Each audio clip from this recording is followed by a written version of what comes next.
Selam gençler. Lan mikrofon. Ha, selam gençler. Nasılsınız? Başka dil yok mu lan? Neyse ok. Yeni oyunla karşınızdayım. Gördüğünüz gibi.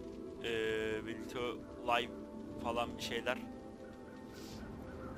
Oyuna ilk kez giriyorum. Yemin ediyorum. Bir kanım dondu gibi biraz. Bir de oyunun sesini biraz kıssam ya ben. Çok kısıldı lan. Şöyle hepsi eşit olsun. Tamam oldu. Bu müzikten biz bir şey yemeyiz değil mi? Bu ayarlara sonra bakarız. Zaten dile bak. Çok var ya. İngilizce yetiyor. Niye story dedim? Niye start demedim? Anatoly? What? Listen, you're the old one here. Why don't you tell me what really happened? Evet. Old? Watch your mouth, kid. İzleyelim amına koyayım. Well, I don't know the whole truth, but I'll tell you what I can. They say that not long before the catastrophe struck, people all over the world began to find strange things, stones more often than not, which emitted unidentified particles. As for where these things came from, nobody could say for certain. A theory almost immediately emerged that it was this radiation that led to animals mutating. An international organization was formed, as was oh so fashionable back then, the so-called Worldwide Scientific Council. This organization studied how this unknown radiation caused living organisms to mutate. And of course, the first thing that they did was think up a name for the particles, and for the radiation itself. NDP radiation. There were still a few mutated animals back then, and they were like cute kittens compared to the beasts that roam the wastelands now. But the first research projects confirmed that this NDP radiation causes serious mutations in animals. As for people, for some reason the radiation affected them entirely differently. Even a small amount applied to damaged tissue caused it to regenerate far more quickly. The body quickly recovered from illnesses, and even serious wounds could be healed using nothing but this radiation. On top of that, many other positive attributes were observed in practically all areas of science. The scientists couldn't have been happier. It was like manna from heaven to them. The discoveries came one after the other. New instruments and medicine. They learned to use sources of the radiation as power sources. How do you think some devices still work to this day? And thought up all kinds of other uses for it. But then, one fine day, the catastrophe struck. I was still just a kid back then. All I remember is multicolored rays appearing in the sky.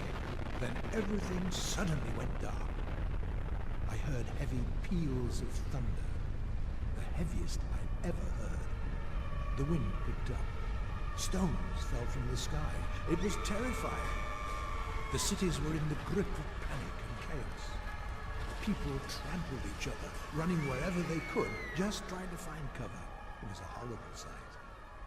My mother and I hid in our basement, and my father tried to save as many people as he could. Then it all suddenly stopped. The night of nightmares was over, and day broke. Wow! And then what happened? Just listen and don't interrupt. Many people died that night. All the largest cities were destroyed. All that we call civilization had turned to dust. It was like we'd gone back to the Stone Age in a single instant, and all humanity's problems disappeared. Everyone in the world suddenly had the same goal, to survive. That was when the monsters came. They surged into the cities that remained whole in huge packs, destroying everything alive in their path. In those days, our already diminished species became enormous. But there were cities that could withstand the monsters. The military was able to lead the people. They began to unite, protect their ruined cities from the mutants, and find other survivors. Thus was the Confederation born. One of the Confederation's primary goals back then was to find scientists who worked on the WSC projects. They even managed to find surviving laboratories where scientists still labor away to this day. Thanks to the scientists, They managed to partially restore the research performed on NDP radiation before the catastrophe, and even to make use of some of the technologies. For example, the scientists managed to create special NDP concentrators, which alter the radiation to form something like a protective field. The mutants fear the field like fire and won't enter it. That's how the domes above our cities were created. They protect us from the monsters. There's one more thing that the old world left to us. Teleporters. As far as I know, it's some sort of old military tech. Only a few of them were put into testing.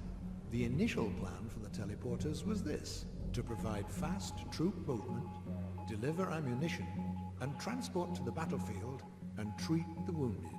But the scientists were unable to iron out all the defects before the catastrophe hit, so only one function works: transporting the wounded.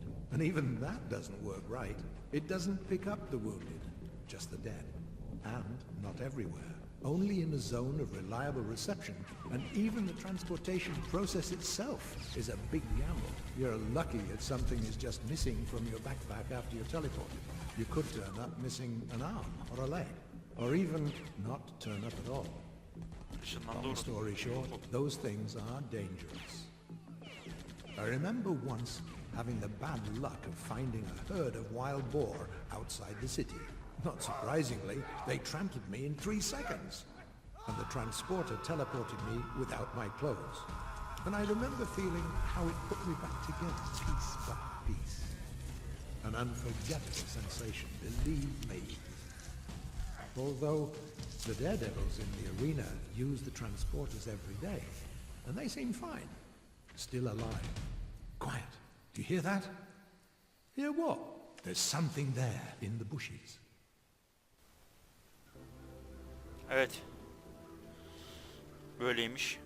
Bu açık şey, erken erişim. Ne açık şeyi? Erken erişim bir oyun.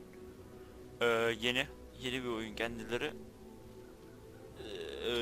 bir kontrol etmek için aldım. Bakıp oynayacağız. Bunun da uzun bir serisi gelir mi, gelmez mi? Ben tek başıma mı dururum? Yanıma biri gelir mi? Çünkü Forest gibi herhalde, ama ya benim ilk gözlemim Forest gibi olmasıydı. Yani en azından öyle gözüküyordu.